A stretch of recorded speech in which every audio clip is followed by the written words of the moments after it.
Yeah, producer here. Hello. It's me who's got the confessions this time.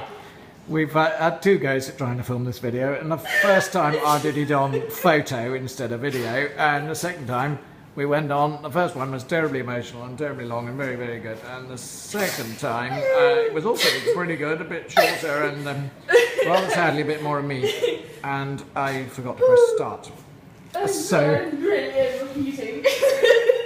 So this isn't, hasn't gone very well. This one is actually going, and Alice is now completely beyond making a video, thanks to the producer who has been sacked. Oh, right. Everyone, my friend came over for tea yesterday and she put on extra layers to come and have tea in the kitchen because she said, Alice, you're always in coats and hats and jumpers in that kitchen. And so I thought it'd be really cold, and she got here and she was stripping off. So I'm really sorry for giving the impression that my parents didn't have heating. That kitchen was freezing there. Which kitchen? The old one. The old kitchen was, yes, that was freezing. But this one's toasty warm. This one's lovely. But also, I measure coldness. In my kitchen where I was working, I had a job once, and I used to measure I used to decide that the kitchen was warm when I couldn't see my breath. That meant that the kitchen was at a reasonable temperature to cook in. There was no way of making it warm, other than by cooking. Yeah. I was thinking about the list. Anyway, some of the highlights of Marmalade Mansion, Alice. How many jars have you actually sold? Oh yes! No, that's really key. I heard all these amazing stories. I can't tell them now. It's not the same when you tell it twice. Do you know, she sold 111 jars of this marmalade. And she's kept some money back for the Paddington, is it Action Aid or a Paddington charity, and has raised over 50 quid for parents. £55 and 50 pence. £55 and 50 pence. I'm amazed. For the Paddington charity. Yeah, because last time I made this amount of marmalade, I raised enough money just to pay for the oranges by selling my marmalade. It was a total, well, it wasn't a total disaster, because it meant I basically cooked every recipe. You know, your parents have large stacks of recipe books which they never use.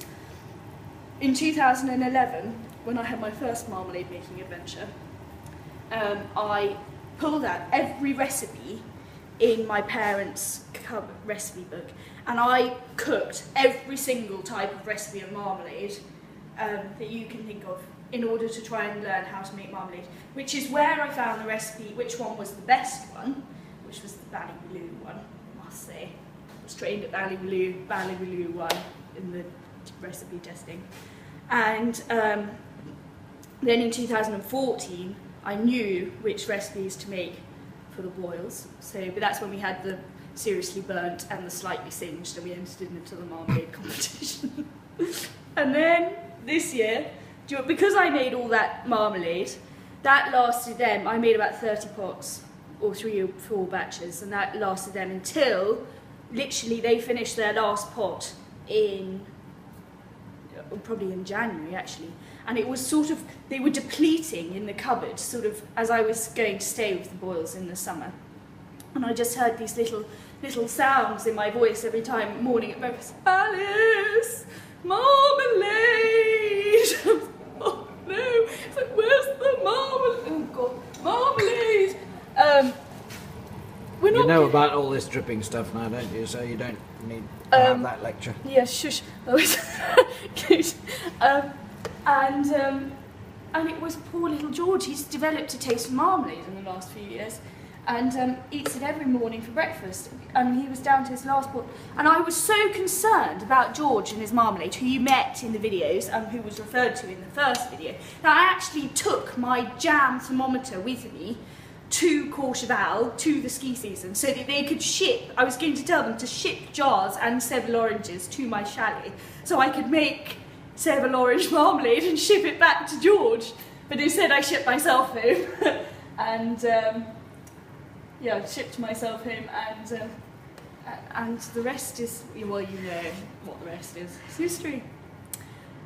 Marmalade for 2017 is history. And yeah.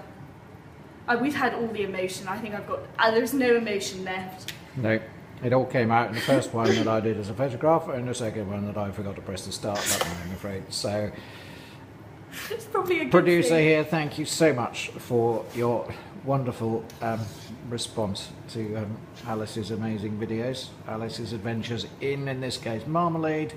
A nasty feeling, I mean, I have a lovely feeling that you might find that there's an Alice's Adventures in something else.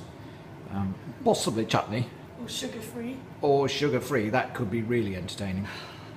Because I promised I'd go sugar-free. I don't know if I've said that in this video or not, but I promised myself that I would go sugar-free. But I told myself I wouldn't have to do it till I made the last batch of marmalade. And this is the last batch of marmalade, and I really don't want to go sugar-free. And you're probably all wondering, well, don't go sugar-free then. I was like, well, it's just, I have been told I have to go sugar-free by the powers that be. And, yeah, all this blotchy skin, these red marks is all sugar. And all my hair started falling out. Actually, that was a funny story. I blocked the Hoover and heck, the brand new Hoover. Ooh. Anyway, right. that's for another day. That's for another day. And another day. Right. So, bye-bye. Say goodbye. Thank you, Alice. Thank you very much for watching, everybody. You're very patient. I think you're all amazing.